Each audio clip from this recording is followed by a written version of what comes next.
আমার যমজ দুই মেয়ে যখন তারা 7 বছর বয়স, আমি তাদের সঙ্গে ঘুমাতে যাবার আগে প্রতি রাতেই মোটামুটি গল্প করতাম। একদিন আমার গল্প করতে ইচ্ছা করলো না, বরং আমার ইচ্ছা করলো ওদেরকে একটা কঠিন প্রশ্ন করব।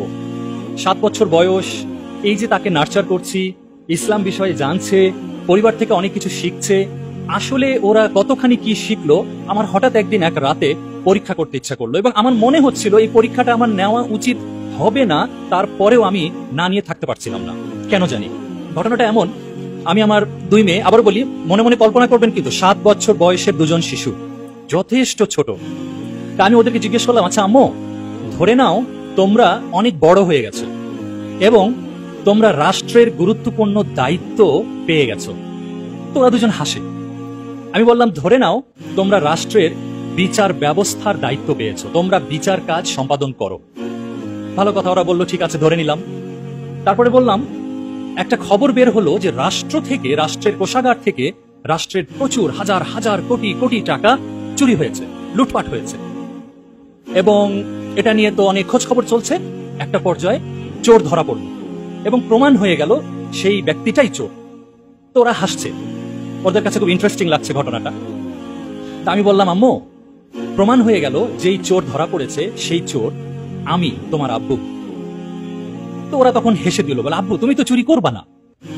আমি বললাম, হ্যাঁ আমি চুরি করবো না, কিন্তু ধরে নাও এমনটাই হলো, তোমরা বড় হয়ে গেছো, রাষ্ট্রের বিচারের দায়িত্ব পেয়েছো এবং রাষ্ট্রের কোষাগার থেকে অনেক টাকা চুরি হয়েছে, এতে অনেক মানুষের অনেক ক্ষতি হয়েছে, এবং আমি তোমার আব্বু সেই চোর। এখন তোমরা কি করবা?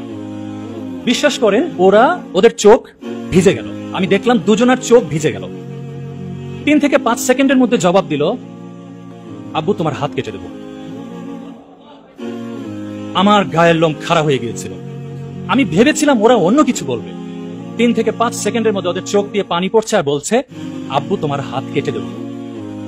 আমি খুশিতে আলহামদুলিল্লাহ বললাম, এবং আমি বলেই ফেলছিলাম যে, আম্মু আমি বিশ্বাস করতে পারছিলাম না যে তোমরা এত দ্রুত এই জবাবটা দেবে।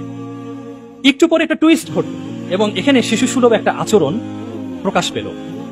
এবং এভাবে আমিও কোনোদিন চিন্তা করি নাই। আমরাও কিশোর বয়স থেকে শুনেছি চোরের হাত কাটা, চোরের হাত কাটা, এটা শুনে এসেছি, কিন্তু কোনোদিন এটা নিয়ে আরো এক স্টেজে চিন্তা করা যায় কোনোদিন করি নাই। আসলে এটারও কারণ হলো আমাদের গার্ডিয়ানরা আমাদেরকে না চিন্তাশীল করে গড়ে তোলে না। এই পয়েন্টটা আমার থাকবে আজকের আলোচনা, যে শিশুদেরকে চিন্তাশীল করে গড়ে তুলতে হবে। তা আমাকে বলছে, আব্বু চোরের হাত কাটার পরে কি তার চিকিৎসা দেওয়া যায়? খুবই ইন্টারেস্টিং। এবং আমিও নতুন করে চিন্তা করলাম, তাই তো আমরা ছোটবেলা থেকে শুনে এসেছি চোরের হাত কাটতে হবে, কিন্তু তারপরে কি করতে হবে? হাতটা কি ডাস্টবিনে ফেলে দিতে হবে? হাতটা কি তারপরে অন্য কিছু করতে হবে, নাকি কি করতে হবে সেই চোরকে? বলছে চোরের হাত কাটার পরে কি তার চিকিৎসা করা যায়? আমি বললাম, আম্মু ইসলামিক বিধান কি, এটা নিয়ে আমি চিন্তাই করি নাই, কিন্তু আমার যতটুকু জ্ঞান আছে, হ্যাঁ মনে হচ্ছে তার শাস্তিটা দেওয়ার পর এবার একজন নাগরিক হিসেবে তার চিকিৎসা দেওয়া যেতে পারে। আমি তখন এভাবে বলেছিলাম। তখন আমার মেয়েরা বলল, আব্বু আমরা কিভাবে তাহলে তোমার হাত কাটবো বলে দিই। কিভাবে? বলে, আমরা একজন তোমার হাতটা ধরে থাকবো আর একজন তোমার হাতটা কাটবো। বলে কেন? বলে যেন তোমার হাতটা মাটিতে পড়ে না যায়। বলে কেন? বলে কারণ হাতটা মাটিতে পড়ে গেলে ময়লা ধুলা লাগবে, তখন ইনফেকশন হয়ে যাবে। আমরা তাড়াতাড়ি তোমার কাটা হাত আর তোমাকে নিয়ে হাসপাতালে যাব, ডাক্তারকে বলবো সেলাই করে হাতটা লাগাই দেন। আমি অবাক হলাম, এইরকম একটা উদ্ভট চিন্তা ওদের মাথা কিভাবে আসলো। আমি বললাম, আম্মু তোমরা এটা কেন করবা? বলে, আব্বু বিচারক হয়ে তোমার হাত কাটবো আর আমরা মেয়ে হয়ে তোমার চিকিৎসা দেব। যাই হোক, এই গল্পটা আমি এই জন্য শেয়ার করলাম, আমি একদম বিন্দুমাত্র কোনো ডায়ালগ আমি নিজের মতো করে চেঞ্জ করে বলি নাই আপনাদেরকে। এক্স্যাক্টলি সেই রাতে এটাই ঘটেছে 7 বছর বয়সে। এবং আমি তখন থেকে উপলব্ধি করলাম যে হ্যাঁ, আমি যেইভাবে আল্লাহ সুবহানাহু ওয়া তাআলা আমাকে প্যারেন্টিং করার তৌফিক দিয়েছেন, মনে হচ্ছে অল্প হলেও কাজে লাগছে।